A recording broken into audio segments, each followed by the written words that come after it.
क्या हुआ जब खुद भगवान शिव ने हनुमान जी का घमंड तोड़ा। दोस्तों, रामायण और महाभारत में ऐसी कई कहानियां हैं जिसमें महाबली हनुमान जी ने दूसरों का घमंड तोड़ा। विशेषकर महाभारत में श्री कृष्ण ने हनुमान जी के द्वारा ही अर्जुन, बलराम, भीम, सुदर्शन चक्र, गरुड़ एवं सत्यभामा का घमंड तोड़ा था। इसमें कोई शंका नहीं कि महाबली हनुमान में अपार बल था।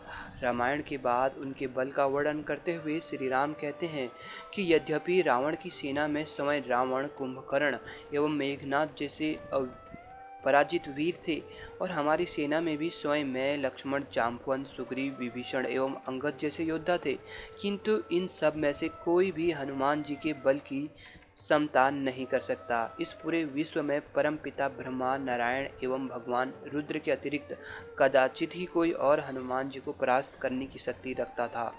इतने बलवान होने के बाद भी हनुमान अत्यंत विनम्र और मृदुभाषी थे एवं अहंकार तो उन्हें छू भी नहीं गया था।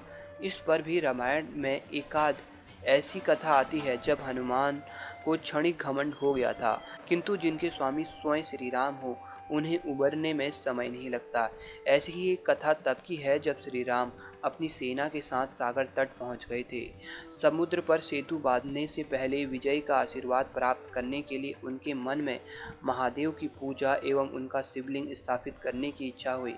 तब उन्होंने हनुमान से कहा कि काशी जाकर एक दिव्य शिवलिंग ले आए ताकि वे उसे यहाँ स्थापित कर सके। प्रभु की आज्ञा मिलते ही हनुमान तीव्र गति से काशी पहुंचे और एक दिव्य शिवलिंग लेकर वापस लौट चले। उसी बीच पूजा का मुहूर्त निकलते देख श्री राम ने वहीं रेत से एक शिवलिंग की स्थापना की और उनकी विधिवत पूजा शुरू ही करने वाले थे कि तभी हनुमान शिवलिंग लेकर वापस आ गए। जब हनुमान ने देखा कि श्री राम ने किसी और शिवलिंग की स्थापना कर ली है तो बड़े व्यथित हुए। उन्होंने श्री राम से कहा, हे प्रभु, आपके आदेश पर मैं इतना श्रम कर काशी से ये शिवलिंग लाया हूँ और आपने किसी और शिवलिंग की स्थापना कर ली। ये शिवलिंग भी तो केवल बालू का बना है, इसी कारण ये अधिक समय तक टिक न पाएगा, जबकि मैं पाषाण से बना हुआ शिवलिंग लेकर आया हूँ। इस पर श्री राम ने कहा, हे हनुमान, इसमें दुखी होने की कोई बात नहीं, किंतु यदि तुम्हारी इच्छा हो तो इस शिवलिंग को हटाकर तुम अपनी शिवलिंग की स्थापना कर दो। यदि तुम ऐसा कर सके तो हम तुम्हारे ही शिवलिंग की पूजा करेंगे। इस पर हनुमान जी ने सोचा कि उनके एक प्रहार से पर्वत भी टूट सकता है, तो ये रेत से बना शिवलिंग क्या चीज है। इसी अहंकार की भावना से हनुमान जी ने उस शिवलिंग को हटाने का प्रयास करा, किंतु आश्चर्य की बात, पर्वत को भी उखाड़ देने वाले महाबली हनुमान जी उस रेत के शिवलिंग को तनिक भी न हिला सके। उस शिवलिंग को उखाड़ने के प्रयास में उन्हें एक जोर का झटका लगा और वे वहां से 20 योजन दूर गंधमादन पर्वत पर जा गिरे और अचेत हो गए। जब उनकी चेतना वापस आई तो उन्हें अपने किए हुए पर बड़ा पछतावा हुआ। वे वापस आए और महादेव के उस शिवलिंग एवं श्री राम से क्षमा मांगी।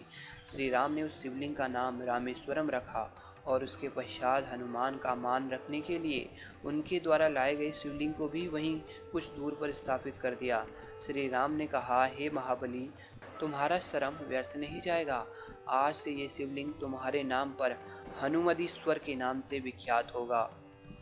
मेरे द्वारा स्थापित किए गए रामेश्वरम ज्योतिर्लिंग की पूजा करने से पहले तुम्हारे द्वारा स्थापित किए गए हनुमदीश्वर शिवलिंग की पूजा करना आवश्यक होगा।